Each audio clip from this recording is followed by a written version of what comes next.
Hi, I'm Trish, and today I'm going to do a video tutorial on how to make one of these simple face masks. These face masks are not the kind that are medical grade. They're not CDC compliant because they don't have a N95 filter. They just have a front and a back, and they're good for providing a barrier for when you go out in public. And if you sneeze or cough on anybody, it'll help your particles not get on other people. So, simple face mask today. And I wanted to mention that the pattern I'm using is the one I found online from the Turban Project.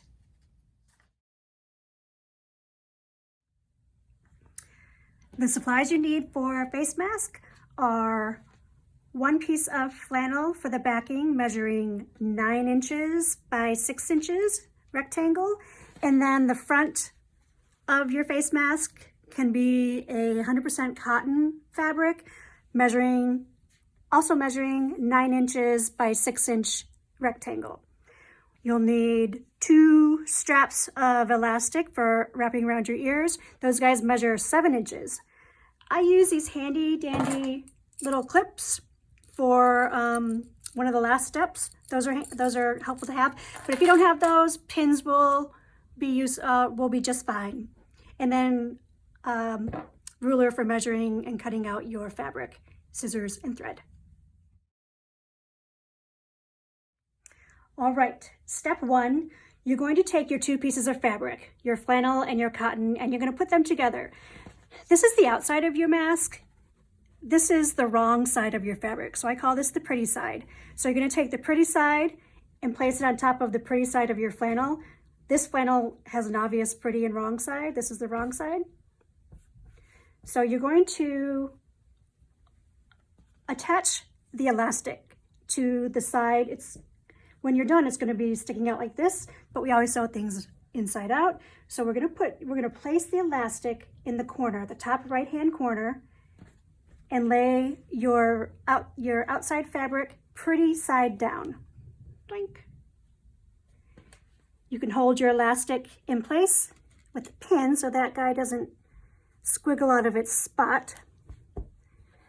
And you want to make sure that your cut edges of both your pieces of fabrics are really lined up.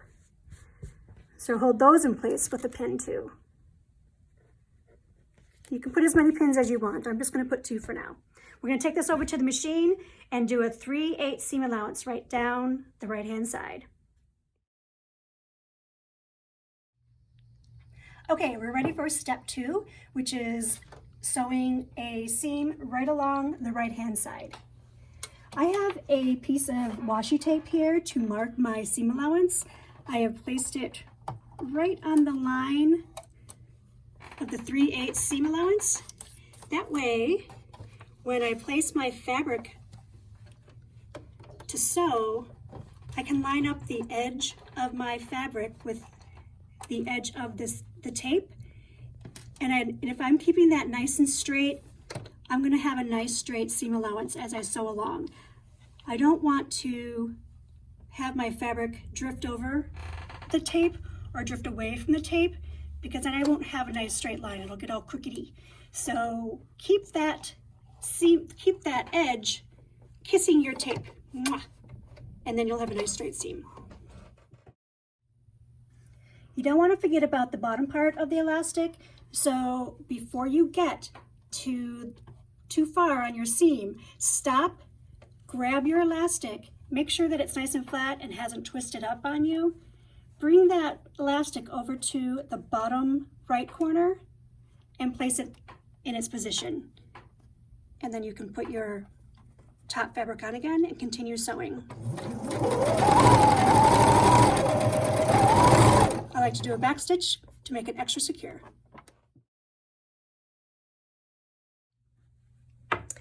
And now we're going to put the second elastic piece on the same way we did the first elastic piece. We're going to place it in the corner, sandwich it between your flannel and your cotton, secure it with a little pin. Make sure, let's open that guy up, make sure that this guy is not twisted. I'm going to go ahead and pin mine right now, placing it in the corner. I want to make sure I'm not going to sew this baby, so when you get it to the machine, make sure it stays over to the left. Pin my little elastic guy here.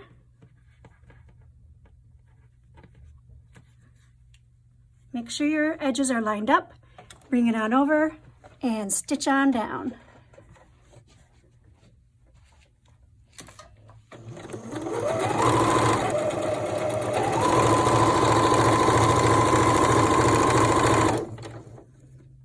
Take your pin out for safety.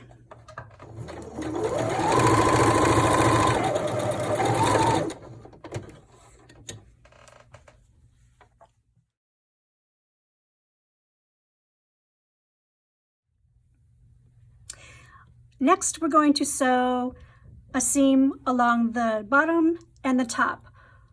So we're just going to sew a straight seam along the top, but on the bottom we need to leave a little bit of a space, so about a 2-inch space where we can have a hole to reach in and turn our mask right side out. So we're just going to sew from one corner to about a 1/3 way in, and then the other corner to another 1/3 way in, leaving that space to turn it inside, to turn it right side out. Okay?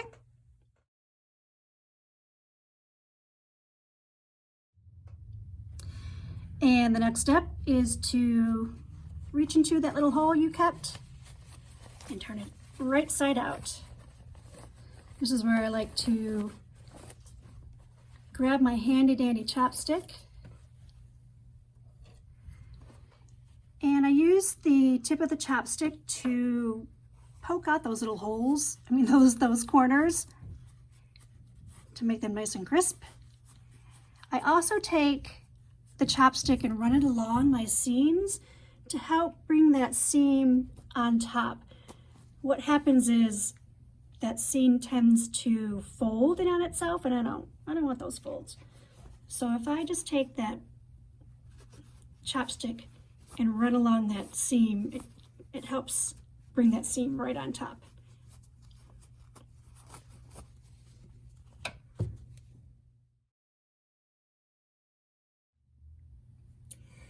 And one of the final steps is we need to make little tiny pin tucks, which are simply little folds on each end. So we're going to do a pin tuck here, here, and here, and then the same spot on the other side.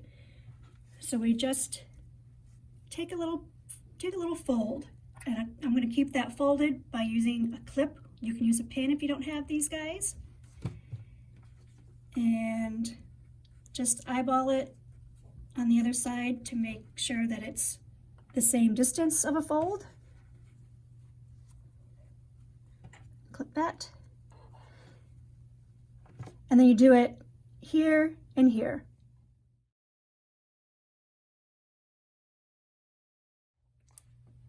Alrighty, we have made it to the last step. So we're going to take our mask over to the machine, and we're going to sew all the way around the whole mask.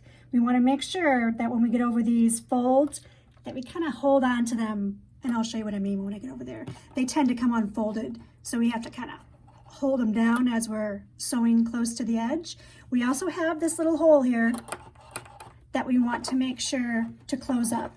So we're going to sew super close to the edge all the way around. Start with the right side. And this fold wants to come undone, so just hold that tight and don't sew over your finger.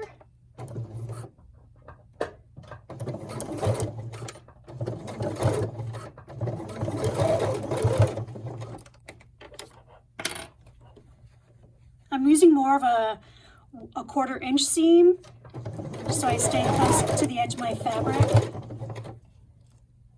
So I'm not using a 3/8 seam anymore. I've moved it over to about 1/4 of a seam.